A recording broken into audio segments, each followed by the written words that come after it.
अस्सलाम वालेकुम, कैसे आप सब? ठीक है, फिट है? पॉडकास्ट की नई एपिसोड के साथ आपकी खिदमत में हाजिर हूँ। आजकल यंग एज में बैक के इश्यूज बहुत तेज़ी से बढ़ रहे हैं, जिसकी वजह से सर्जरीज भी हो जाती हैं और फिर भी रिकवरी नहीं हो पाती। तो आज हम डिटेल गुफ्तगू करेंगे इसी तरह से। बैक एक था, उसके बाद सर्जरी हुई, काफ़ी इश्यूज हुए और अब माशाल्लाह रिकवरी के सफ़र जारी है। मेरे साथ मौजूद हैं फ़हद, जो कि इंजीनियर हैं और टीचर भी हैं। अस्सलाम वालेकुम। वालेकुम सलाम। कैसे हैं आप? ठीक है? अल्हम्दुलिल्लाह बेहतर हूँ, अल्हम्दुलिल्लाह। अल्हम्दुलिल्लाह। तो ज़रा सुनने वालों को अपनी पूरी वो जर्नी बताएं कि क्या हुआ कि यंग एज में ये इतना इशू बन गया, फिर उसके बाद सर्जरी। तो इसके ऊपर ज़रा लोगों को बताएं ताकि लोग रिलेट कर सकें। फ़र्स्ट ऑफ़ ऑल पहले मैं थोड़ा सा अपनी रूटीन के बारे में बता दूँ ताकि जो लोग देख रहे हैं उनको पता हो कि इसकी बैकग्राउंड स्टोरी क्या है। Basically I am a teacher और मैं विजिटिंग फैकल्टी में हूँ और मैं 2 स्कूल्स में पढ़ाता हूँ, उसके साथ अकेडमी में पढ़ाता हूँ। सो डेली अप्रॉक्सीमेटली मेरी कोई 90 किलोमीटर्स की ड्राइव भी है और उसके साथ साथ मेरी कम से कम 11 घंटे की कॉन्टीन्यूस टीचिंग भी है। ठीक है। तो I leave at around 6:45 AM, तो मैं रात को 8-9 बजे तक फ़ारिग होता हूँ। तो टीचिंग की ज़ाहिर बात है रूटीन एक वैसी भी टफ़ होती है, लेकिन अल्हम्दुलिल्लाह through out the my career मैं फ़िट ही रहा हूँ। ये इशू स्टार्ट हुआ बेसिकली 2021 से। वहाँ पे मुझे बेसिकली मैं स्पोर्ट्समैन भी हूँ, तो मैं स्क्वॉश खेल रहा था। वहाँ पे मैं एक बॉल चेज़ करने के लिए मैंने कुछ एक्स्ट्रा स्ट्रेच किया। So that was the first time मुझे एक्सपीरियंस हुआ कि कुछ थोड़ी सी गड़बड़ हुई है बैक में। तो वो 3-4 दिन का पेन बड़ा सिवियर रहा, लेकिन वो मेडिकेशन से और इंजेक्शन से ठीक हो गया। लेकिन उसके बाद मतलब ऑन एंड ऑफ मुझे, क्योंकि मैं स्पोर्ट्समैन हूँ, खेलता रहता हूँ क्रिकेट फुटबॉल वगैरह, तो वो मुझे ऑन एंड ऑफ पेन आता जाता रहता है।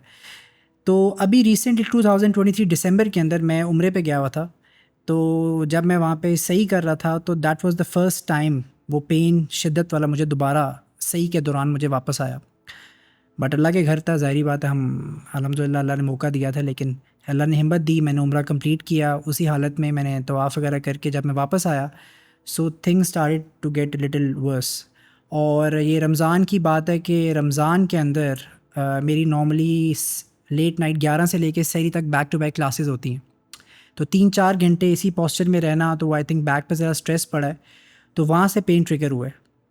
And this was the first time कि रमज़ान का पूरा आखिरी अशरा मैंने बिल्कुल बेड पे गुजारा, लाइक कोई मूवमेंट मेरे से हो नहीं रही थी, I was in severe pain. तो 10 दिन मैं बिल्कुल इसी शिद्दत में रहा हूँ। मैंने हर मेडिकेशन ट्राई किया, हर पेन किलर का इंजेक्शन ट्राई किया, उससे मुझे कोई फ़र्क नहीं पड़ा। और 10 दिन लगातार कोई नींद नहीं, कोई कुछ नहीं, बिकॉज़ पेन की कैफ़ियत मतलब वो बर्दाश्त के बाहर थी। ईद हो गई, ईद ईद जैसे ही ख़त्म हुई तो डॉक्टर्स जब छुट्टी से वापस आए तो had to consult a neurosurgeon. जब उनसे मैंने कंसल्ट किया तो उन्होंने मुझे थोड़ा सा फिजिकली चेक किया। जब तो मुझसे लाइक अपनी टांगें भी नहीं उठाई जा रही थी, मैं व्हीलचेयर पे था। उन्होंने एमआरआई जब कराया तो it showed a slip disc. L5S1 की मेरी डिस्क थी जो स्लिप हुई हुई थी। तो वो इतनी ज़्यादा स्लिप हुई थी कि डॉक्टर्स ने कहा कि आपकी नर्व्स बैडली प्रेस्ड हैं। और it was my left side, और उन्होंने कहा था कि अल्लाह ना करे आप अगर इसको ऑपरेट नहीं कराते तो ये आपकी लेग भी ज़ाया हो सकती है। सो उन्होंने कहा था कि आप अपनी तरफ से आप कंसल्ट कर लें, डिफरेंट डॉक्टर से ओपिनियंस ले लें। So I consulted around 3 to 4 doctors. लेकिन वो उस वक्त मेरी तकलीफ़ ऐसी थी, मेरी कंडीशन में ऐसे था कि पेरेंट्स एंड आई ऑप्टेड कि ये जल्दी से ठीक हो जाए। तो मेरी पहली सर्जरी हुई ईद के, छोटी ईद के 3 दिन बाद। और उससे ये हुआ कि जो इनिशियल प्रेशर था, जो पेन था, वो तो मुझे इंस्टेंट रिलीफ मिल गया। लेकिन by the time I reached home after 10 days I started to have pains again throughout my, मतलब from the back till my leg. दोबारा मुझे ना टी से उठना शुरू हुई। ऑल्दो मुझे डॉक्टर ने ये कहा था कि ये प्रोसेस नॉर्मल है, आपको हों का दर्द, लेकिन ये आहिस्ता आहिस्ता शिद्दत इख्तियार कर रहा था। मैंने 10 दिन वेट किया, 15 दिन वेट किया, लेकिन वो चीज़ नहीं जा रही थी। तो विदाउट टेलिंग द डॉक्टर मैंने अपने पेरेंट्स के साथ एक डिसीजन लिया कि चलें एक एमआरआई दोबारा करा के चेक करते हैं कि क्या जो इशू था, जितनी डिस्क बाहर निकली थी, क्या वो रिमूव भी हुई है या नहीं। सो जब मेरा एमआरआई दोबारा हुआ तो उसमें पता चला कि जितना हिस्सा डिस्क का बाहर था उसका कुछ हिस्सा निकाला गया, बाकी सब कुछ उधर ही है, जिसकी वजह से मुझे वो दोबारा पेन उठ रहा था। So that was a very difficult step because spine surgery सारे यही कहते हैं कि इट्स वेरी रिस्की। और आप जब, अल्लाह का शुक्र आपकी कभी हिस्ट्री ना रही हो हॉस्पिटल्स के साथ, तो एक बंदे के माइंड में ये आता है कि क्या ये दोबारा भी स्टेप लेना चाहिए या नहीं लेना चाहिए। So we consulted that doctor again. उन्होंने कहा जी हमसे शायद गलती हो गई है, आप दोबारा सर्जरी करा लेना, वेरी कैजुअल वे। जो कि हमारे लिए बड़ा टफ़ था, but in the and we opted के जो है हमें दोबारा सर्जरी करानी है। हमने दोबारा सर्जरी कराई, उससे चीज़ें बेहतर हुई, लेकिन जब 10 दिन बाद 15 दिन बाद जब मैं घर आया तो मेरी कुछ मूवमेंट्स काफ़ी हद तक रिस्ट्रिक्टेड थी। पेन बैक का कम तो हो गया था, लेकिन मैं नमाज में रुकू भी नहीं कर सकता था, मैं बेंड नहीं हो सकता था, टांग अभी प्रॉपर लिफ्ट नहीं हो रही थी, वॉक करते हुए पेन हो रहा था। सो आई डिसाइडेड कि अब तो मैंने डॉक्टर के पास नहीं जाना। देन आई डिसाइडेड कि जिस तरह मैं आपके साथ वैसे भी एफिलिएटेड रहा हूँ 2016 से, सो आई कंसल्टेड यू। आपने कहा कि आप हमारी क्लिनिक विजिट करें। So that was the first time I had a proper checkup from a physiotherapist, और उन्होंने मुझे पूरी तरह असेस किया और उन्होंने कहा कि इंशाल्लाह ये ठीक हो जाएगा। So I started my rehab programme around 1.5 month ago, और अल्हम्दुलिल्लाह अब आपके सामने बैठा हूँ।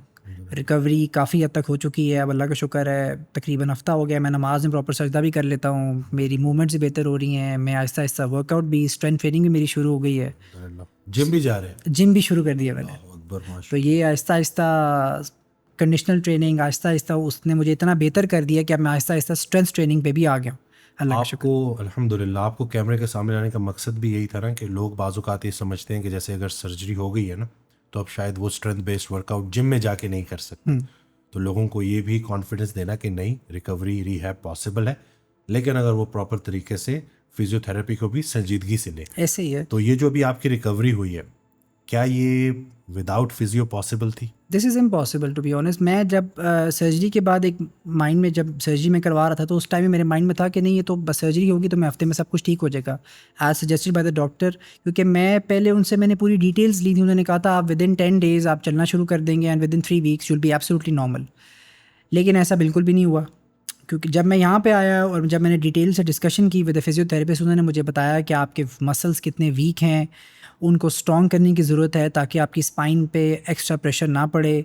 तो ये चीज़ फिजियो के बगैर पॉसिबल ही नहीं है। सो और ये चीज़ मेरे ख्याल से एक चीज़ और भी है कि आपका जो माइंड सेट है वो बहुत मैटर करता है, क्योंकि इतने बड़े सेटबैक के बाद आफ्टर 2 सर्जरीज कुछ लोग बिल्कुल ही दिल छोड़ देते हैं।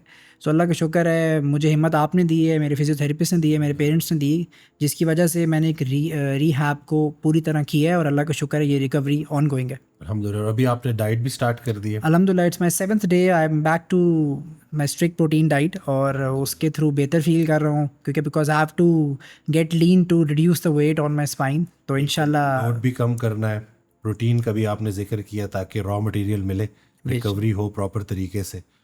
तो यानी कि जो इस वक्त आपको देख रहे हैं, जो कि बहुत मसरूफ़ हैं, जिनके पास अपने लिए वक्त नहीं है, जो भाग दौड़ में तो लगे हुए हैं, ठीक है, क्योंकि अपने रिस्क हलाल भी कमाना है, सारे मामलात वो देखने हैं, लेकिन अगर वो अपनी सेहत के लिए वक्त नहीं निकालते, तो उनके लिए कोई मैसेज है आपके पास? उनके लिए सिर्फ मैं यही मैसेज दूंगा कि वक्त एक ऐसी चीज़ जो कभी वापस नहीं आती।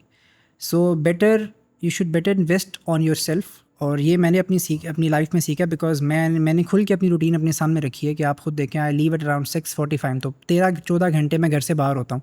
उसमें मैंने अब प्रॉपरली टाइम निकाला अपने लिए 1.5 घंटा कि मैंने एक्सरसाइज करनी ही करनी है, क्योंकि मैंने ये देखा है कि जैसे जैसे आप एज में आगे जाते हैं, अगर आप एक्सरसाइज नहीं करेंगे तो आप जल्दी बूढ़े हो जाएंगे, टू बी वेरी ऑनेस्ट। तो जितना आप जवान रहेंगे, जितनी आप एक्सरसाइज करेंगे, जितना आप हेल्दी आप डाइट रखेंगे, उतनी जल्दी आप रिकवर करेंगे। बिल्कुल। और एक तो चले आपकी जो है ना, एक ऐसी एज जो जब आप पैदा हुए, जब आपने फोत होना है, एक जो आपकी अंदर की उम्र है, जो बायोलॉजिकल एज है आपकी, वो तो आप बेहतर रख सकते हैं ना। हमारे पास अक्सर लोग आते हैं जिनकी उम्रें 30 साल है, लेकिन जो हालात हैं वो 60 साल से भी ज़्यादा, मतलब यानी कि इतनी उन्होंने अपनी जिस्म के साथ ज़्यादती की होती है, कभी स्ट्रेंथ ट्रेनिंग की नहीं, प्रोसेस्ड फूड है, lack of physical activity, stress बहुत ज़्यादा है। तो और एक्सरसाइज जो आप अभी आप कर रहे हैं, तो उससे कोई आप स्ट्रेस में बेहतरी फील कर रहे हैं, कोई स्ट्रेस मैनेजमेंट? ये तो I think it's an acceptable phenomena कि जब आप एक्सरसाइज करते हैं तो आप मेंटली बहुत रिलैक्स फील करते हैं। और वो मुझे, मेरे एक ट्रेनर है जिम में, वो मुझे अक्सर कहते हैं कि मतलब जितना गुस्सा है सारा वेट्स पे उतार दो सारा। क्या बात। तो वो ऐसे ही होता है कि जब आप सब फ्रस्ट्रेशन अपनी वेट पर निकालते हैं, देन मेंटली आप इतना रिलैक्स होकर घर जाते हैं, आपको नींद भी अच्छी आती है, आपकी एक रूटीन भी अच्छी बनी होती इंसानों पे गुस्सा नहीं निकलता, बेजान डंबलों पे निकल जाता है। बिल्कुल ऐसा ही है। और जब आप नहीं करते जिस दिन, तो आपको लगता है कि नहीं, देयर समथिंग मिसिंग, कि वो आपकी एक रूटीन जो बनी होती है। तो अल्लाह करे होपफुली इंशाल्लाह ये रूटीन आगे कैरी फॉरवर्ड रहे इंशाल्लाह। और वो यही तो बात हम समझाना चाहते हैं कि जब आप प्रॉपर तरीके से डाइट, एक्सरसाइज को अपनी लाइफ का हिस्सा बनाते हो, तो जब भी आप एक्सरसाइज छोड़ोगे तो आपको ऐसे लगेगा जैसे पूरे दिन में कोई चीज़ मुकम्मल नहीं हुई, कोई चीज़ अभी भी मिसिंग है। बिल्कुल ऐसे ही है। और यही जब एक दफ़ा आपके अंदर आ जाए, नमाज का भी यही है। तो जहाँ हम नमाज का इतना ख्याल रखते हैं, वहाँ साथ साथ ये जो जिस्म है ये भी तो अल्लाह की अमानत है ना। बिल्कुल तो इसको अब्यूज़ नहीं करना, ये जो हम बिल्कुल, बल्कि वो हम आराम की आरजू में बेआराम हो रहे हैं। तो लैक ऑफ फिज़िकल एक्टिविटी, आप जो इतना ड्राइव करते थे उसकी वजह से फिर यही के बीच में एक इंजरी हो गई, तो इन्हीं के से पूरे प्रोसेस में वो चीज़ बढ़ती गई बिल्कुल और फिर आप सर्जरी की तरफ गए, एक सर्जरी, दूसरी सर्जरी। यही बात हम करना चाह रहे हैं कि काश लोग फूड को इलाज की नज़र से देखें, काश लोग एक्सरसाइज को इलाज की नज़र से देखें, काश लोग पॉजिटिव ये जो लोगों में बैठना और पॉजिटिव गुफ्तगू करना, खैर की बात करना, इसको इलाज के तौर पे देखें, तो हमारी ये जितनी भी खुद साख्ता बीमारियां हैं ना, ये ठीक हो जाए। बिल्कुल हम टाइमली प्रॉपर वो राइट डिसीजन नहीं लेते और फिर आगे जाके उसी सेहत के पीछे हम भागते रहते हैं। बिल्कुल। कभी अस्पतालों में दवाइयों को पैसे लुटा रहे होते हैं, कभी सर्जरीज। आप तो माशाल्लाह लकी रहे अल्हम्दुलिल्लाह कि आप रिकवरी की तरफ आ गए। मैं बहुत सारे लोगों को जानता हूँ कि जो सर्जरी के बाद लंबा अरसा बेड रिडन रहते हैं और उसके बाद उनकी सिचुएशन इतनी वर्स हो जाती है कि वो फिर बड़ा मुश्किल हो जाता है उनके लिए इस रिकवरी की तरफ जाना। तो आज की भी ये जो वीडियो है ये उन तमाम लोगों के लिए उम्मीद है और होप बढ़ाने के लिए है कि लोग सही रास्ते का इंतखाब करें। जाते जाते ज़रा कोई एक अच्छा सा मैसेज दे दे सुनने वालों को।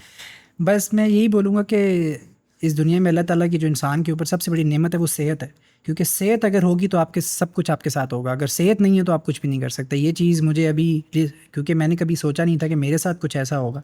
तो जब मैं 2 महीने बिल्कुल 2 सर्जरीज़ के वक्त बेड पे था तो मुझे रियलाइज़ हुआ कि अगर सेहत नहीं है तो मैं अपने बेटे को भी नहीं उठा सकता जो बिल्कुल 2 साल का था। तो ये चीज़ मुझे उस वक्त रियलाइज़ हुई है कि I need to invest on myself, on my health. जो अल्लाह ताला ने सेहत इंसान के लिए सबसे बड़ी नेमत रखी है। तो प्लीज़ मैं यही कहूँगा कि अपनी सेहत पे अपने ऊपर टाइम इन्वेस्ट करें। इंशाल्लाह आप जो है you will live a healthy life. और बस अपने लिए टाइम निकालें, that's the most important message. आपके बहुत सारे स्टूडेंट्स भी हैं, इंशाल्लाह उन तक भी ये मैसेज जाएगा। ज़रूर इसी उम्र से ख्याल रखें ताकि आगे की ज़िंदगी बेहतर गुजरे। जज़ाकल्लाह खैर कि आप आए। अभी आपके जो फिजियोथेरेपिस्ट थे डॉक्टर ताजदार, उनसे बात करते हैं इंशाल्लाह। Thank you. अस्सलाम वालेकुम डॉक्टर ताजदार। वालेकुम अस्सलाम। कैसे हैं आप? ठीक है अल्हम्दुलिल्लाह सर, ठीक ठाक। अल्हम्दुलिल्लाह माशाल्लाह, इतनी अच्छी रिकवरी है। तो ये कंडीशनल ट्रेनिंग क्या होती है? क्या ये सबके लिए सेम होती है या केस टू केस वेरी करती है? इसके ऊपर ज़रा रोशनी डालें। बेसिकली कंडीशनल ट्रेनिंग जो है ना, ये हमने स्टार्ट की है। इसमें हम हर एज को, हर पर्सन को एज वाइज और मेल और फीमेल हर एक को उसके मुताबिक हम इसको ट्रीट करते हैं। ठीक है। अब जिस तरह कि हमारा रिसेंट केस था, ये एक सर्जरी का केस था, पोस्ट ऑप केस था, डबल सर्जरीज हुई थी। उसके बाद हमने इनको रिहैब में लेके जाना था। तो एक ये केस हो गया। एक होता है हमारे पास आते हैं जिस तरह ओल्ड एज केसेस, कि ओल्ड एज है, कोई सर्जरी वगैरह नहीं हुई है लेकिन इश्यूज बहुत ज़्यादा हैं, बॉडी पेन्स बहुत ज़्यादा हैं, बैक पेन, मस्कुलर वीकनेस है, नी पेन, नेक पेन, इस तरह की चीज़ें हो गई। तो उनके लिए फिर कंडीशनल ट्रेनिंग एक डिफरेंट प्रोटोकॉल सेट होता है। और जिस तरह हमारे ये वाले पेशेंट थे, इनके लिए एक हमने अलग से प्रोटोकॉल सेट किया था। बेसिकली इनके लिए हमने जो प्रोटोकॉल सेट किया था उसमें हमने बहुत सी चीज़ें निगलेक्ट करके, बहुत सी चीज़ों को निकाल के, बहुत सी चीज़ें हमने इसमें ऐड भी की थी। क्योंकि सर्जरी का केस था, बैक को हम छेड़ नहीं सकते थे, बैक को हम उस तरह एड्रेस नहीं कर सकते जिस तरह एक नॉर्मल बैक के पेन का पेशेंट आता है उसको हम एड्रेस करते हैं। बैक के इश्यूज़ में एक नॉर्मल बैक का इशू हो गया और एक सर्जरी का केस हो गया। दोनों की अप्रोच डिफरेंट हो जाती है, दोनों के लिए एक्सरसाइज की रूटीन डिफरेंट हो जाती है। एक नॉर्मल बैक के पेशेंट के लिए आप स्ट्रेचेस हर एक चीज़ करवा सकते हो एक लिमिट में रह के, ठीक है। लेकिन एक सर्जरी के केस में, क्योंकि ये पोस्ट ऑप केस था, हमारे पास 1 से 1 महीने के बाद आए थे। 1 महीने के बाद आपके स्टिचेस जो हैं रिसेंटली खुले हुए होते हैं, तो उनको उस एरिया को प्लस इंटरनल जो हीलिंग होती है उस प्रोसेस को आपने सिक्योर करना होता है ताकि वो प्रोसेस चलता रहे और आप साथ बाकी रूटीन को भी एड्रेस करो, उनके बाकी चीज़ों को लेके चलो। अब जिस तरह फ़हद साहब ने बताया कि शुरू में उनसे अपनी टांग भी लिफ्ट नहीं होती थी इनिशियली, हमने उनको उस चीज़ पे वर्क करके उस चीज़ को हम आगे लेके गए हैं। फर्दर टांग पे वर्क किया, उनके मसल्स पे काम किया। अगर हम बैक को नहीं छेड़ सकते तो बाकी जो लोअर बॉडी के मसल्स हैं उनको तो हम एड्रेस कर सकते हैं ना साथ साथ। हैमस्ट्रिंग्स हो गए, क्वाड्स हो गए, काफ के मसल्स हो गए, फ्रंट ऑफ लेग के मसल्स हो गए, टिबियालिस इंटीरियर वगैरह बाकी चीज़ें, इन सब को तो हम एड्रेस कर सकते हैं। हमने उन पे काम शुरू किया। ग्लूट्स हो गए, उन पे हमने हल्का फुल्का काम शुरू किया। जैसे ही उन चीज़ों पे हमने काम शुरू किया आराम आराम से, इनिशियली शुरू में मसले आते हैं क्योंकि एक वो मसले Body- कैसे होते हैं ज़रा, ताकि सुनने वाले देखेंगे कहीं ऐसा ना हो कि वो रिहैब स्टार्ट करें जी। और कहीं घबरा के कि रिकवरी नहीं हो रही, कहीं छोड़ ही ना दें। इनिशियली मसले ये आते हैं कि अब जिस तरह सिंपल एक बॉडी है जिसको इश्यूज आते हैं, पेन आता है, अब उस एरिया को, अब मुझे पेन आया है तो मैंने उस एरिया को मूव नहीं करना। मूव करूँगा पेन होगा, तो मुझे अच्छी चीज़ ये होती है कि मैं उसको मूव ना करूँ ताकि मुझे दर्द ना हो, ठीक है। फील ना हो। अब जब एक कंडीशन ऐसी आती है जिसमें पेन है जिस मूवमेंट में, तो हर बंदा उस मूवमेंट को अवॉइड करता है। अब उस मूवमेंट के साथ आपके अल्टरनेट जितने भी मसल्स होते हैं वो सारे मसल्स उसके साथ, क्योंकि हमारे मसल मूवमेंट के साथ उनकी ग्रोथ हल्की बुल्की होती रहती है। जब मूवमेंट नहीं होगी तो उनकी ग्रोथ रुक जाती है, कुछ टाइम के बाद वो एट्रोफी की तरफ चले जाते हैं, ग्रोथ ख़त्म होना शुरू हो जाती है, बिल्कुल वो डीके की तरफ चले जाते हैं।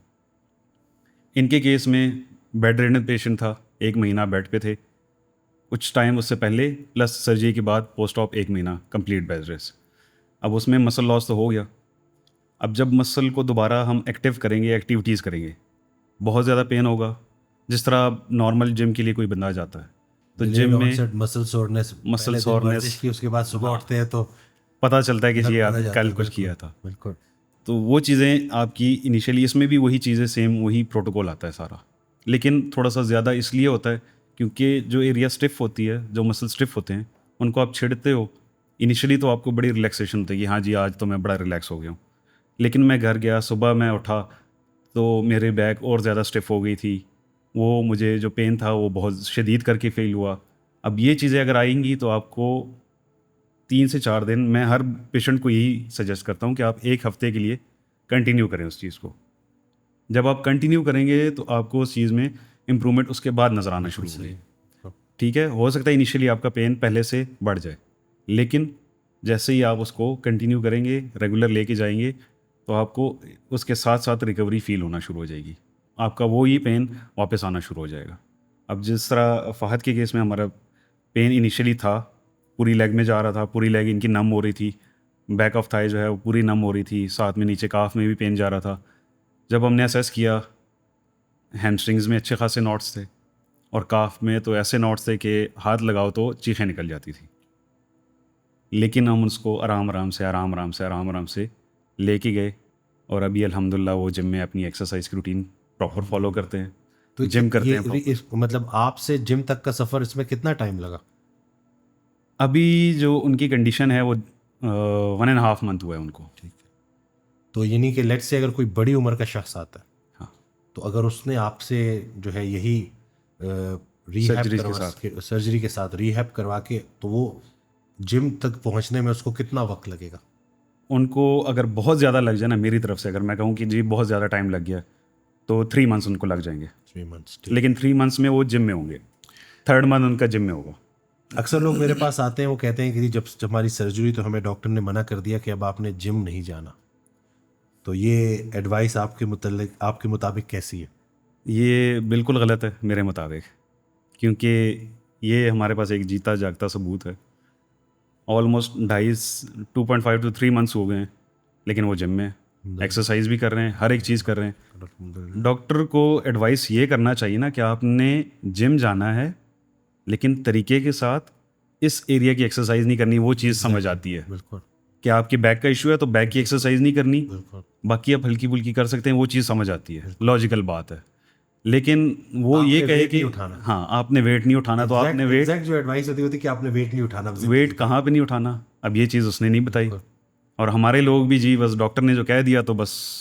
मैं अक्सर मजाक में कहता हूँ कि इनका बस चले तो बंदे को हवा में लटका दे। ऐसा ही है। तो ये नहीं कि अगर बंदा वेट नहीं उठाएगा तो अपने रोज़मर्रा के काम कैसे करेगा, अपने बच्चे को कैसे गोद में उठाएगा, अब जिस उसके तरह साथ खेलेगा कैसे। अब जिस तरह फहद ने कहा कि 2 साल का बच्चा था, उसको मैं कैसे उठाता, बिल्कुल, क्योंकि उठाते थे तो पेन होता था, बैक में भी पेन होगा, जाहिर सी बात है जब बैक में पेन बढ़ेगा वही पेन नीचे लेग्स की तरफ जाएगा, तो इन चीज़ों को कैसे कवर करेंगे। वेट नहीं उठाना तो मीन्स कि अगर वो बच्चा 2 साल का है अभी नहीं उठा सकते, तो आगे तो उसने बढ़ना है, 3 साल का होना है, 4 साल का होना है, उसका वेट ज़्यादा होना है, फिर क्या करना है उसके साथ। मतलब यही है ना कि तो जो एडवाइस है ना, वो डॉक्टर को बड़ा मोहतात होना चाहिए। और मैं तो खैर अपना भी मैं देख रहा हूँ इतने सालों से, माशाल्लाह हम यही डाइट एक्सरसाइज के थ्रू, फिजियोथेरेपी के थ्रू लोगों को गाइड कर रहे हैं। और जो रिकवरीज हमने देख ली है ना, अल्हम्दुलिल्लाह, माशाल्लाह। शुक्र अल्हम्दुलिल्लाह, तो ये काश लोगों तक ये बात जाए कि वो इसकी इम्पोर्टेंस को समझें। लोग शॉर्टकट्स के चक्करों में आज भी मुझे ये बार बार यानी कि मुझसे वो स्टैम्प करवाना चाह रही थी कि वो अपना मैदा कटवा लें। मैंने कहा जी मेरी तरफ से आखिर में आपका फ़ैसला है, लेकिन मेरी तरफ से आपको ये नसीहत नहीं आएगी। जी। मैं आपको ये बोलूँगा कि 1-2 महीना आप डाइट एक्सरसाइज करके देखें, वेट ड्रॉप होता है कि नहीं होता, एनर्जी लेवल बेहतर होती है कि नहीं होती, भूख कंट्रोल होती है कि नहीं होती। मैक्सिमम केसेस ऐसे ही आते हैं ना, मैक्सिमम केसेस असल में ना पाकिस्तान में एक चीज़ है, या गोली दे दो या मैं सर्जरी करवा लूँ, ताकि मुझे मेहनत ना करनी पड़े, बस गोली आए मैं खा लूँ और मैं ठीक हो जाऊँ, या अगर नहीं ठीक हो रहा तो मैं इसकी सर्जरी करवा लूँ। सर्जरी करवा लूँगी, वो सर्जरी के पैसे डबल ट्रिपल चार्जेस वो दे देंगे। मेडिसन अगर कोई बहुत ही महंगी मेडिसिन लिख दें वो ले लेंगे, बिल्कुल। लेकिन अगर कोई कहे कि जी एक्सरसाइज कर लो आके, इस चीज़ पे थोड़े से पैसे लगा लो, तो उस पर पैसे नहीं लगाएंगे। अच्छी ग्रोसरी कर लो, कोई प्रोटीन डाइट ले लो। सर अगर आप बोलेंगे ना आप जाके यहाँ से बर्गर खा लो तो खा लेंगे, लेकिन अगर आप कहेंगे ना कि वहाँ से ये वाला फ्रूट खाना है तो वो फ्रूट नहीं खाएंगे। बिल्कुल ऐसे, ये नहीं कि जो न्यूट्रिएंट डेंस फूड है उसकी तरफ नहीं जाएंगे, प्रोसेस फूड जायके के पीछे भागेंगे ऐसा ही। और फिर चक्कर ही लगाते रहेंगे। Yeah. ये वीडियोस का मकसद भी मैं फिर रिपीट कर रहा हूँ, यही है कि लोगों को एजुकेट किया जाए, और एक बाअमल शख्स जब अपने आप को किसी मुश्किल से निकाल लेता है तो वो बहुत सारे लोगों के लिए मोटिवेशन और मशअल राह बन जाता है। ऐसा ही ये है। हज़रत वासिफ़ अली वासिफ़ रहमतुल्लाह का बड़ा प्यारा जुमला है। तो यानी कि एक इंसान जो ठीक हुआ, अब उसको देख के बड़े लोग इंस्पिरेशन पकड़ते हैं। हमारी ये वीडियोस का तसलसल जारी रहेगा इंशाल्लाह, इसी उम्मीद पे इंशाल्लाह कि लोग सही रास्ते का इंतखाब करेंगे। इंशाल्लाह। डॉक्टर बदलना आसान है, खुद को बदलना मुश्किल। मुश्किल है, और यही चीज़ तो सारे लोगों के लिए मुश्किल भी है ना, कि अपने आप में काम नहीं करना, अपने आप के ऊपर काम नहीं करना, बस सिर्फ एक की एडवाइस इससे ठीक नहीं हुए दूसरे की एडवाइस। और सबसे मेन चीज़ हमारे माशरे में, मैं फ़लाँ डॉक्टर से ठीक हुआ था, आप फ़लाँ डॉक्टर से ठीक हुए थे, आपका मसला क्या था? अगले का मसला वही है बिल्कुल। या नहीं? नहीं, ये नहीं देखना कि अगले का मसला क्या है। मैं फ़लाँ डॉक्टर से ठीक हुआ था, आप भी उसके पास जाओ। बल्कि मैं अक्सर ये कहता रहता हूँ कि सुनी सुनाई बातों पे यकीन करते रहते हैं। कभी एक डॉक्टर को ट्राई किया, कभी दूसरे डॉक्टर को ट्राई किया, कभी तीसरे डॉक्टर ही बदलते रहते हैं। ऐसा ही और है। जो सबसे ज़रूरी बात थी कि खुद को बदलना और अपने ऊपर काम करना। मैं ठीक हो गया तो सब ठीक है, मैं ठीक नहीं तो कुछ भी ठीक नहीं। तो ये जो इंसान है ना, इसको ये बात समझनी पड़ेगी कि इसको अपनी असल की तरफ रुजू करना है, इसको अपनी सेहत को बड़ी तवज्जो के साथ लेके चलना है। बहुत सारे लोग जब वो बीमार होते हैं तो फिर वो फरियाद कर होते कि काश हमें शिफा मिल जाए। तो अब ज़रूरी है कि इस जगह तक पहुंच के ही आपने वापस आना है। सेहत को बेहतर भी तो रखा जा सकता है ना, प्रोएक्टिव भी तो रहा जा सकता है ना। ऐसा ही है, लेकिन ऐसे ही लोग बहुत कम हैं माशरे में कि जो वक्त से पहले अपनी चीज़ों को टेक केयर करें, उनका इलाज करें, उनको प्रॉपर देखें। हमारे लोग इस चीज़ भी बड़ा फ़ख्र करते हैं कि जी मैं गोली नहीं खाता, कोई भी मसला हो जाए मैं गोली नहीं खाता। इनके बारे में मैं तो पहले भी ये ऐसे है कि जैसे आप जीटी रोड पे खड़े और आपने आंखों पे पट्टी बांधी हुई है और आप इस उम्मीद में कि कोई गाड़ी आपको हिट नहीं करेगी। हाँ, तो यही है कि भाई अगर बीमारी है तो उसका इलाज करवाना है, लेकिन रूट कॉज को देखना चाहिए कि असल मसला है कहाँ से ऑरिजिनेट कर रहा है और उसको ट्रीट करना शुरू करें। ऐसा ये ही। इलाज ना करवाने वाले तो मुझे बिल्कुल समझ नहीं लगता कि ये नहीं कि, और फिर उनको देखा देखी बाकी लोग भी, अक्सर लोग आते हैं वो कहते हैं मैं कब से डायबिटीज़ है, कहते जी इतने साल हो गए। मैंने कहा कोई ट्रीटमेंट कोई नहीं लिया, मेरा किसी डॉक्टर पे बिलीव नहीं है। तो अब ये कितनी खतरनाक अप्रोच है। ट्रीटमेंट भी कोई नहीं लिया और अपने आप को भी नहीं बदलना। भाई वही है ना कि उनको यही है कि मैं सब कुछ खाऊं और मुझे कोई तंग ना करे। हाँ, तभी तो ये पैरों का कटना, बिनाई का चले जाना, डायबिटीज़ में आप देखें ना कितनी बिल्कुल ऐसा ही है। शदीद कॉम्प्लिकेशंस है, डायबिटिक न्यूरोपैथीज, नेफ्रोपैथीज, सारी किडनी फेलियर। तो बस आई होप के आज की वीडियो भी बहुत सारे लोगों को जगाएगी इंशाल्लाह इंशाल्लाह और सही रास्ते का इंतखाब करेंगे। जज़ाकल्लाह। you. इंशाल्लाह फिर नई वीडियो के साथ, नए पेशेंट के साथ जो कि अब पेशेंट नहीं रहा, फिट हो गया, आपकी खिदमत में हाजिर होंगे इंशाल्लाह। दुआओं में याद रखिएगा, चैनल सब्सक्राइब करना ना भूलिएगा। Thank you.